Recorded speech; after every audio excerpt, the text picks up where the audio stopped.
Today, we're looking at a pink ink by Thornton's Pink.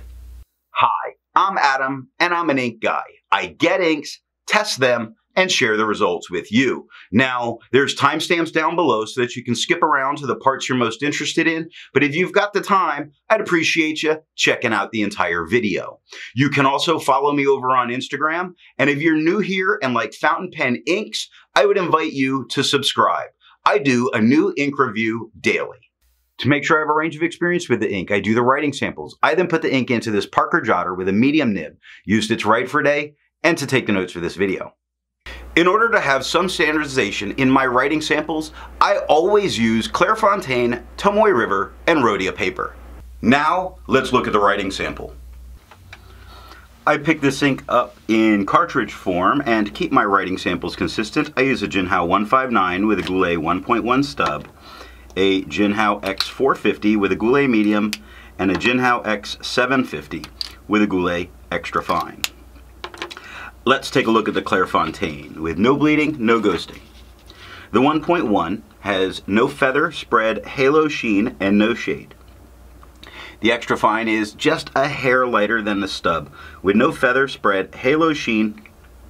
There are spots that appear a little bit darker. You have to look at the word brown to see how there is lighter tones compared to the beginning of the word lazy. So there is some shading there. 11 seconds to dry. Medium is darker than the extra fine, same tone as the stub, with no feather, spread, halo sheen, and no shade. 17 seconds to dry. Now the scrubby for both show no color variation, although the extra fine does have some. Tomoe River. No bleeding, minor Tomoe River ghosting. The 1.1 has no feather, spread, halo sheen, and no shade. The extra fine is a tad lighter than the stub with no feather, spread, halo sheen, no shade. 17 seconds to dry. Medium is the same tone as the extra fine with no feather, spread, halo sheen, no shade. 25 seconds to dry. Scrubby for both show no color variation, and we don't get it in the writing. And Rhodia with no bleeding, no ghosting.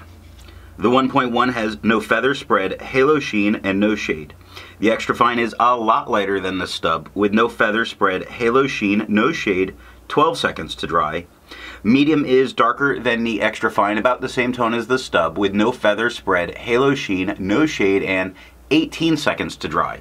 Scrubby for both are showing no color variation, and we're not getting that in the writing. I agree with Vita that I've learned a lot by doing multiple chromatographies. The one on the left is done the way it's supposed to be done. I put a line of ink down and immediately put it into water for 10 to 15 seconds. And the notable thing going on here is it is a very, almost entirely uniform pink moving its way up, showing that it's trying to bond with the filter paper as it's moving. Although there is more gathered at the top than the bottom, it's only a little bit more. Now the one on the right, I let dry for 10 minutes before I dunk it into water. And we do see that the line on the bottom is a little darker, a little more there, and less of that pink is moving up.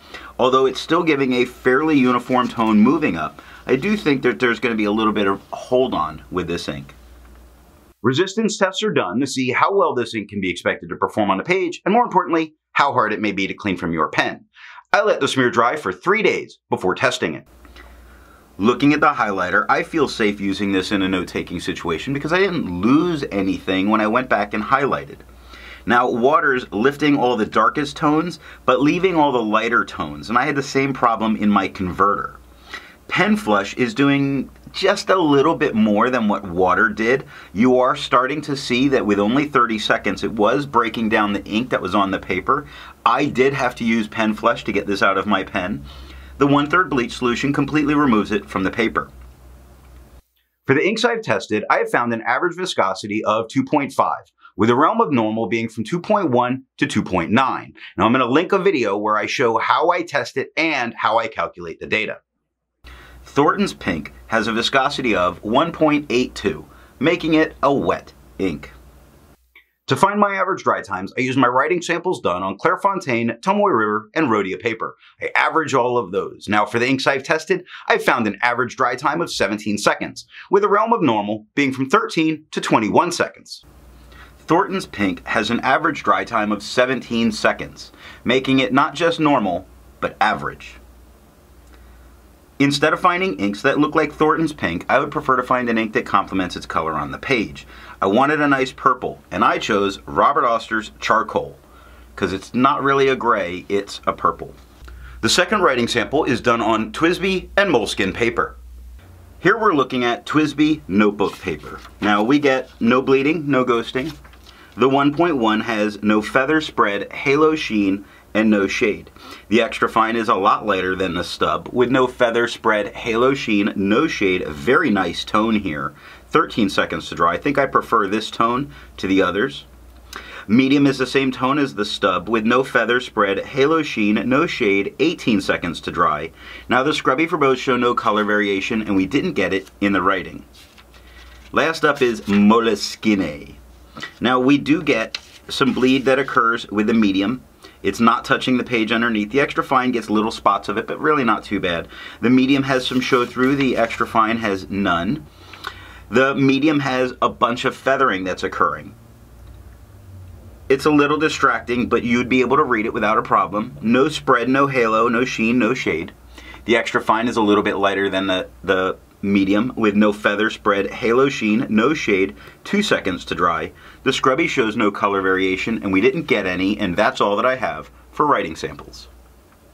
So what do I think of Thornton's pink? This is a very nice, bright pink, although I do have to say that through an entire page of writing, it can be a little bit of a strain on the eyes, but that's not something against this ink, it's just the color family that it falls into. I don't know too many pinks that you can write a whole page of and not find it to be a little too powerful. This is a pretty well-performing pink ink, even though it doesn't tend to shade a whole lot.